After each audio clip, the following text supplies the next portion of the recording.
Okay, today we are going to discuss about concept of power in AC circuit. ये second part होगा.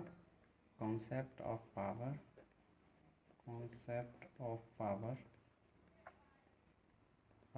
in AC circuit.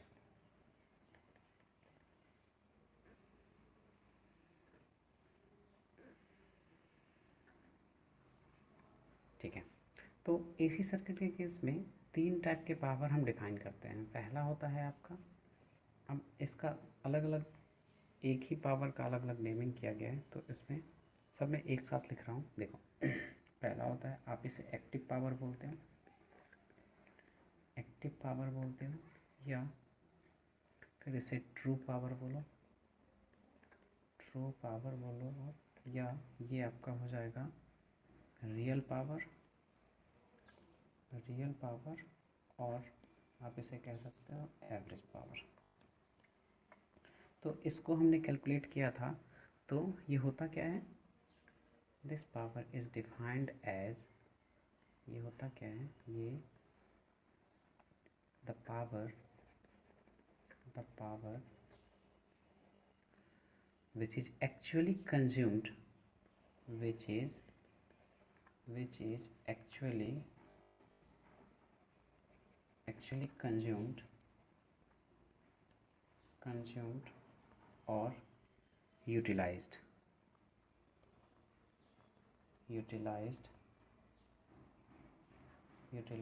in circuit is called active power.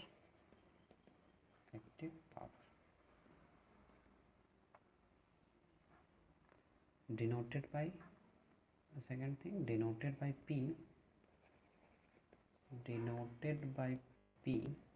and unit is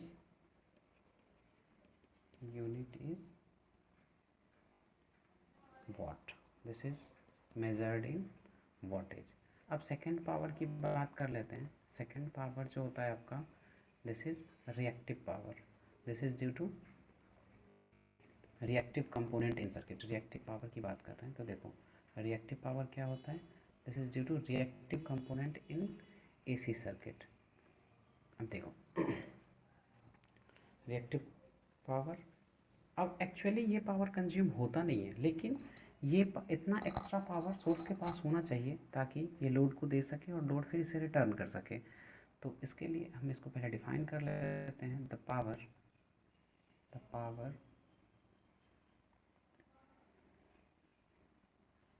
एक second, the power which is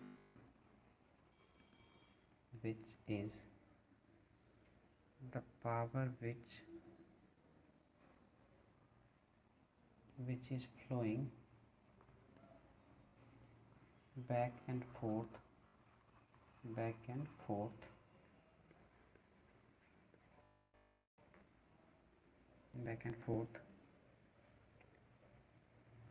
that means it moves both in direction,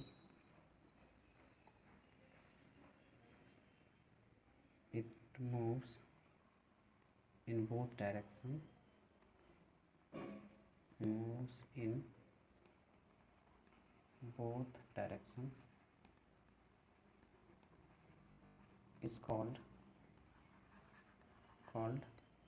reactive power.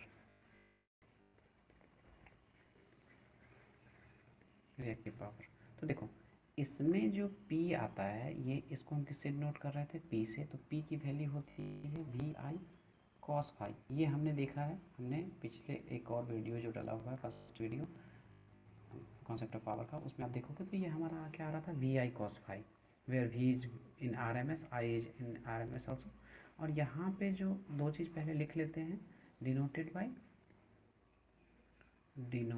Bye Q and measured in VAR and measured in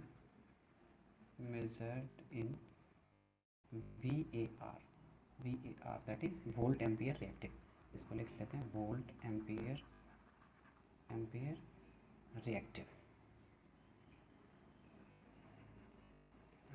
it is given by Q equals to, इसकी value आप जब calculate करोगे, चूँकि हम complex में calculate करेंगे तो आपको ईजिली ये चीज़ फाइंड आउट हो जाएगा। इसका वैल्यू जो होता है, इसकी वैल्यू जो होती है sin फाई होती है, VI sin फाई होती है, ठीक है।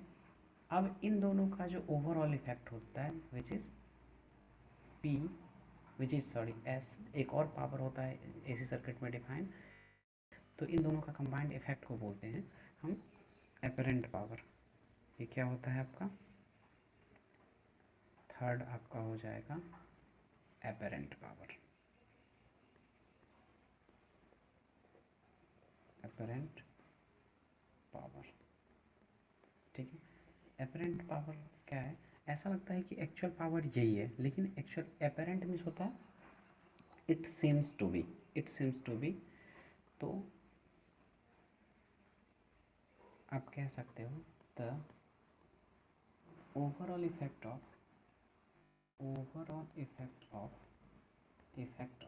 Active and reactive power, active and reactive power is called apparent power, apparent power।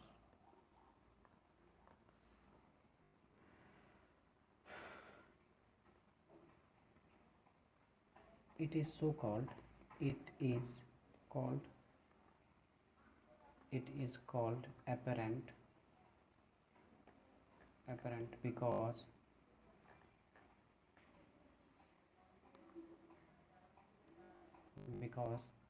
it seems to be the actual power, okay. तो देखो S जो होता है सबसे पहले denoted by S and measured in volt ampere, this is measured in volt ampere, okay। so you can write it as S equals to होता है VI conjugate. तो यहाँ से VI कंजुगेट से जो आपको मिलेगा सॉल्व होके, ये आपको मिलेगा P प्लस JQ, ओके। अगर आपको मोड ऑफ S यानी कि अपरेंट पावर निकालना है तो आप क्या करोगे, mode of P plus JQ, that is इसका अगर मोड निकालोगे तो क्या हो जाएगा, under root P² plus Q²। तो इससे आपको मिलेगा वोल्ट, जो वैल्यू मिलेगी वो वोल्ट एम्पियर में मिलेगी, ठीक है। तो ये तीन टाइप का पावर डिसाइड होता है, ठीक है। अब नेक्स्ट बात आती है पावर फैक्टर की। तो हमारा जो एक्चुअल कंजप्शन ऑफ पावर है वो क्या था, वो था एक्टिव पावर। तो अब हम बात कर रहे हैं पावर फैक्टर की। तो power factor is the, this is fraction of power, this is the fraction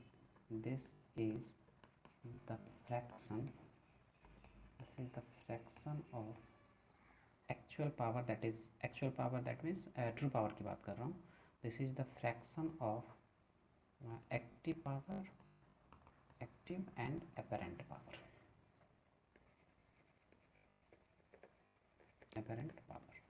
ठीक है। यानी कि this is the fraction of power which is going to be actually utilized, okay.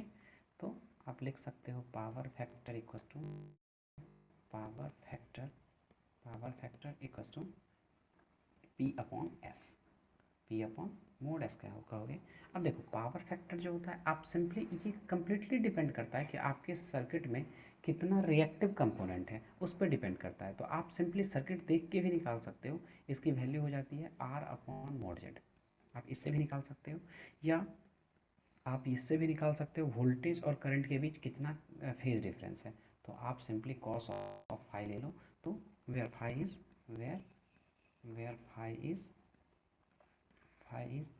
Phase difference, phi phase difference between voltage and current.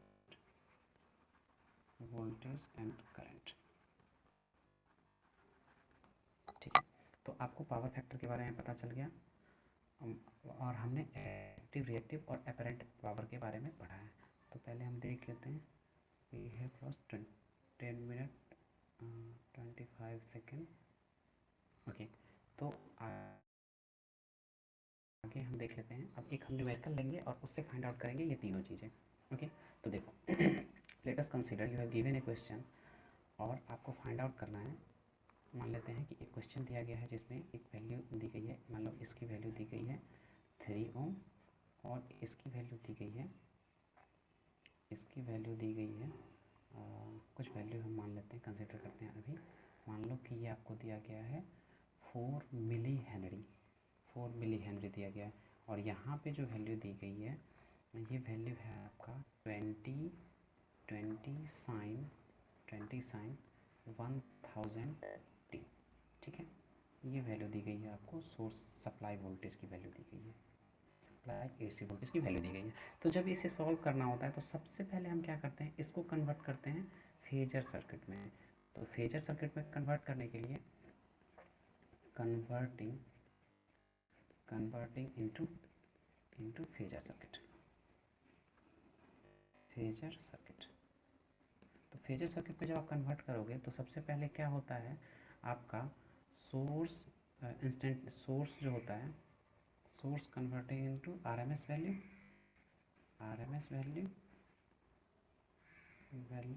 At the angle of phase difference,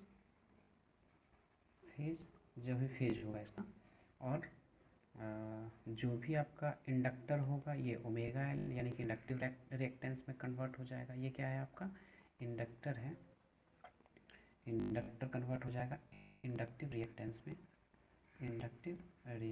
में। और अगर capacitor दिया रहेगा तो ये 1/ओमेगा से ये किस में कन्वर्ट हो जाएगा, कैपेसिटिव रिएक्टेंस में। ठीक है, तो ये कैपेसिटर कन्वर्ट हो जाएगा आपका कैपेसिटर रिएक्टेंस में। ठीक है, तो एल की वैल्यू, सी की वैल्यू पता चल गया। तो ऐसे आप कन्वर्ट जब करोगे तो सबसे पहले इसको कन्वर्ट करने की कोशिश करते हैं। सबसे पहले हम सोर्स को कन्वर्ट करेंगे। तो सोर्स आपका दिया गया है 20 साइन 1000 टी। तो आप इसको क्या लिख सकते हो, इसको लिख सकते हो आप 20 साइन 1000 टी। इसका आरएमएस वैल्यू कितना हो जाएगा, इसका आरएमएस वैल्यू है 20 डिवाइडेड बाई √2। ऑब्वियस है, पीक बाई √2 होता है एट द एंगल। यहाँ पे एंगल फेज डिफरेंस कितना है 0, तो यहाँ पे हम फेज डिफरेंस कितना ले लेंगे 0 डिग्री। ठीक है, तो सोर्स बदल गया। अब एक इंडक्टर है, तो इंडक्टर को कन्वर्ट कर लेते हैं। तो इंडक्टर 4 मिली हेनरी, एल की वैल्यू दे रखी है, हमें क्या निकालना है, हमें निकालना है ओमेगा एल। तो ओमेगा एल के लिए हम क्या करेंगे, ओमेगा कितना है यहाँ पे देखो, सोर्स का ओमेगा 1000, तो 1000 इंटू 4 मिली, दैट इज ये कितना हो जाएगा, ये हो जाएगा आपका, इसकी वैल्यू हो जाएगी 4। तो इसको हम लिखते क्या है जे ओमेगा एल। तो जे ओमेगा एल इक्वल टू कितना हो जाएगा, ये हो जाएगा आपका J4। इसकी वैल्यू हो जाएगी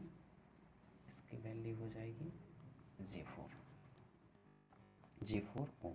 अब ये सर्किट जो फाइनली कन्वर्ट होके आएगा, अब इसको कन्वर्ट होके सर्किट में लिख सकते हो। इसकी वैल्यू यहाँ पे साइन वैसे ही रहेगा, बस इसकी वैल्यू जो हो जाएगी वो फेजर्स में आ जाएगी। तो इजी सॉल्व करना हमारे लिए इजी होगा। देखो इसकी जो वैल्यू है, इसकी वैल्यू कितनी है, इसकी वैल्यू 3 ओम है और इसकी वैल्यू कितना है J4 ओम।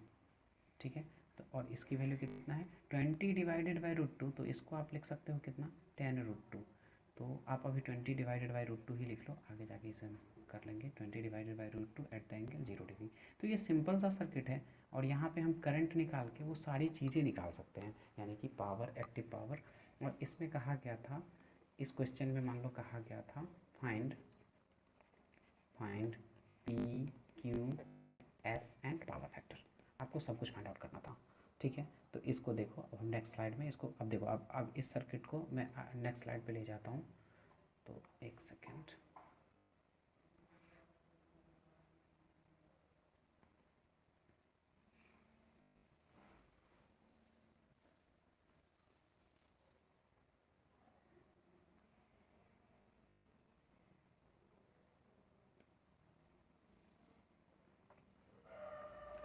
ठीक है। तो देखो ये हमारा सर्किट है और इसमें हमें सबसे पहले आई निकालना होगा। तो आई निकालने के लिए सबसे पहले आई कैलकुलेट करो। तो आई इक्वल टू हम क्या लिख सकते हैं, voltage divided by impedance. Voltage कितना है, हम इसको 10√2 लिख सकते हैं। 10√2 at the angle 0 degree divided by 3+j4, 3+j4। इसको जब आप सॉल्व करोगे तो इसकी वैल्यू कितनी हो जाएगी, 10√2 डिवाइडेड बाई, इसको पूर्ण में कन्वर्ट कर लो तो हो जाएगा 5 एट द एंगल 53.1 डिग्री। ठीक है, ये कैलसी से आप कन्वर्ट करोगे इसलिए हो जाएगा। तो इसको जब आप सॉल्व करोगे तो ये आ जाएगा कितना, देखो 10 डिवाइडेड बाई 5 दैट मीन्स 2√2। तो ये हो जाएगा 2√2 तो ऑलरेडी है ना। तो और ये 53.1 नीचे जो एंगल में है ऊपर जाके नेगेटिव में हो जाएगा। तो ये हो जाएगा -53.1 डिग्री। ठीक है, तो आपको यहाँ से मिल गया क्या, यहाँ से मिल गया आई की वैल्यू। और आपको पता है एस इक्वल टू क्या होता है, वी आई कंजुगेट। तो वी आई कंजुगेट आप लगाओगे तो वोल्टेज कितना है, 20 डिवाइडेड बाई √2। और आई कंजुगेट आप लगाओगे तो आई कंजुगेट तो इसका एंगल हो जाएगा, एंगल नेगेटिव का पॉजिटिव हो जाएगा। तो ये कितना हो जाएगा, 2√2 एट द एंगल 53.1 डिग्री। ठीक है, या आप चाहो तो इसको कन्वर्ट कर लो, cos फाइव साइन फाइव मतलब पोलर में कन्वर्ट कर लो। तो 20 डिवाइडेड बाई √2 और इसको जब पोलर में कन्वर्ट करोगे तो कितना हो जाएगा, 2√2 तो एज इट इज रहेगा। और 53 डिग्री को हम किस में लिख सकते हैं, 53 डिग्री को हम लिखेंगे cos 53.1। तो cos 53.1 की वैल्यू हो जाती है 1 सेकेंड, ओके, cos 53.1 की वैल्यू 0.6 प्लस ये हो जाएगा आपका j 0.8, ये हो जाएगा। इसको जब आप सॉल्व करोगे तो ये वैल्यू आती है, देखो √2 से √2 कैंसिल हो जाएगा। तो ये हो जाएगा 40 0.6 प्लस j 0.8। ठीक है, तो देखो इसको आप सॉल्व करो तो कितना हो जाएगा 24 प्लस और ये हो जाएगा j32। तो ये जो वैल्यू मिली आप, ये वैल्यू मिली P की, ये वैल्यू जो मिली ये वैल्यू मिली Q की। ठीक है, तो एक्टिव पावर P की वैल्यू हो गया कितना 24 वाट और Q की वैल्यू कितना हो गया, Q की वैल्यू हो गया सिंपली कितना 32 वोल्ट एम्पियर रिएक्टिव। एंड अगर हम S की वैल्यू की बात कर लें, S की वैल्यू की बात करें तो S हो जाएगा √P² प्लस Q²। तो इसकी वैल्यू कितनी हो जाएगी, सिंपली P² प्लस Q² निकालो आप तो कितना हो जाएगा √24 का स्क्वायर प्लस 32 का स्क्वायर। ठीक है, तो इससे आप निकाल सकते हो, इसकी वैल्यू आती है, एक सेकेंड, इसकी वैल्यू आती है 24, 1 सेकेंड,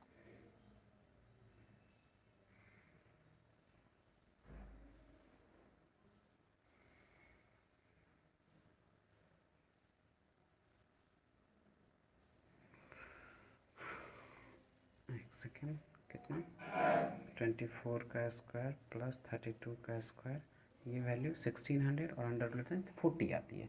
तो इसकी वैल्यू जब आप सॉल्व करोगे तो 40 आएगी। तो S की वैल्यू आ गई 40 वोल्ट एम्पियर।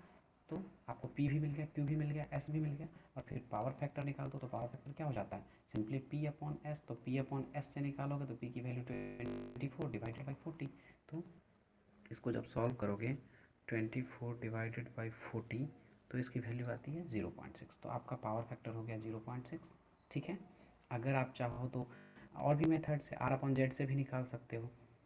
ठीक, R/Z से भी पावर फैक्टर निकाल लो, या फाइव सिंपली एंगल निकालो 53.1। तो cos 53.1 भी निकालोगे तो आपको 0.6 आएगा। तो इस तरीके से आप सॉल्व कर सकते हो। तो ये चीज़ें होती है, ये 3 पावर होता है AC के केस में। तो मैं समझता हूँ कि आपको समझ में आया होगा। मिलते हैं तब तक के लिए, फिर मिलते हैं नेक्स्ट क्लास में। ओके।